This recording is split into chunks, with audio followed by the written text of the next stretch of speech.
Hello everybody, it is Hero the Japanese Train here, coming at you again with, this time, an episode of HTJT Customs. This is the first time in many years I've shown some of my customs, but there's actually been quite a lot of customs I've made in the time I was absent from YouTube. And today we're actually taking a look at my ideal versions, if you will, of the big engines.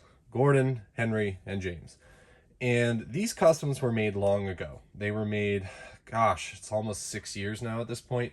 I made them in about 2018, and this was at a time where I was trying to basically make my ideal versions of each of the characters. And I got through quite a few of them, especially the ones on the Steam team. But the ones that I'm the most proud of are the ones that you see before you today. And that is Henry, Gordon, and James. So we're going to start with Henry, and this was basically at a time when I was trying my best to replicate sort of the realistic, perhaps Railway Series looking versions of the engines.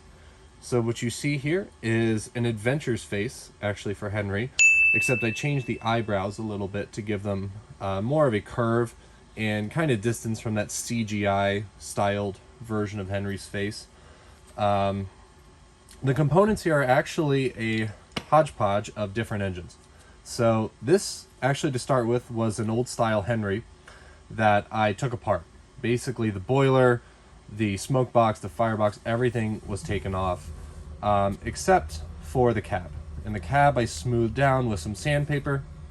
And then this firebox here was actually made from some clay and cardboard, piece of a shoebox that I bent over and super glued, and staying there pretty firmly in place. The boiler is actually, I believe, from a big city engine that I had taken apart for some custom that you may see actually in the near future. And then this is clay here, some more clay, and I believe that the smoke box is partially clay here in that middle. You can kind of see the crease. And then I think this came from a knockoff engine of some sort, but I don't remember which. So that's Henry. The tender is just the regular old style Henry tender. This one I actually kind of stole from my childhood Henry, which was an old style one.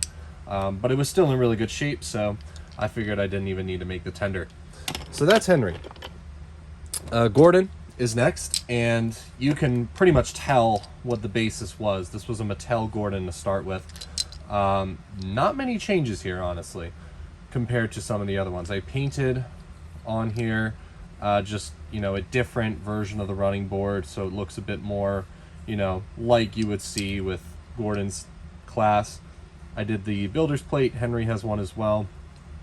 Did these railings and pipes, made sure he had the proper number of boiler stripes, right, the lining, and then the face I pretty much just kept the same, although if I were to ever change it, maybe I would go with like the old style face or something. It worked at the time, so I didn't sweat too much over it. And I actually did repaint the wheels so that they could match the color, and I Mod Podged over them just to make sure it was settled in. And I actually did go ahead and paint the tender on this one, just because the blue I had was not exactly identical to this Gordon. But I think the effect was it made him look bigger and more substantial than some of the previous Gordons. I don't have a Mattel one right within reach, but this is an new style Gordon. And you can kind of tell that I kind of wanted to make him look, I don't know if more muscular is the word, but a little more beefed up and higher on his wheels, so that he kind of has those sleek lines that his class is known for. And then lastly, I'll show you James. James was one that was really fun to make, even though I had a lot of physical modifications. And the modifications I made, they're slight, right? Henry is probably the most physically modified, but James's were the ones where I just modified, bits and pieces here or there, and that kind of gave me the effect. So this started life as an old style James, and all I did was basically take the smoke box and boiler off, raise them up a little bit, and with a sort of masking tape here to kind of obscure the clay underneath, I put them together. And then I repainted him into this red, made his lining blue, as is per the Railway Series, gave him some lovely sleek gold lining, made his cab roof red, and I painted in his face. I was actually even able to extend his funnel, and you can see it's way too tall, because his funnel, once I took off the smoke box, was kind of loosened out of place, and so I could actually extend it to the height that I wanted it to be to match, you know, what would be more realistic for James. And then if we look at the tender, it's actually just an old style James tender, and in fact I didn't even change the paint on most of it. I just sort of retraced the lining in blue and I painted this backside, but the sides are actually the original old style James paint. So that was a great way for me to save resources and time there. Whoops, the camera died on me at the last second, but I'm pretty much wrapping up the video here. Just wanted to give you, this is a nice like low shot of the engines, right? Kind of showing off.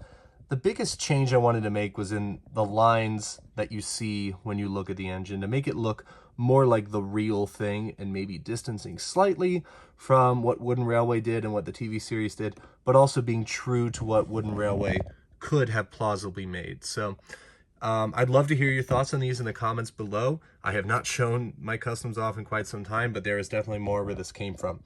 But that being said, I am here with the Japanese Train signing off, and I'll see you guys in the next one.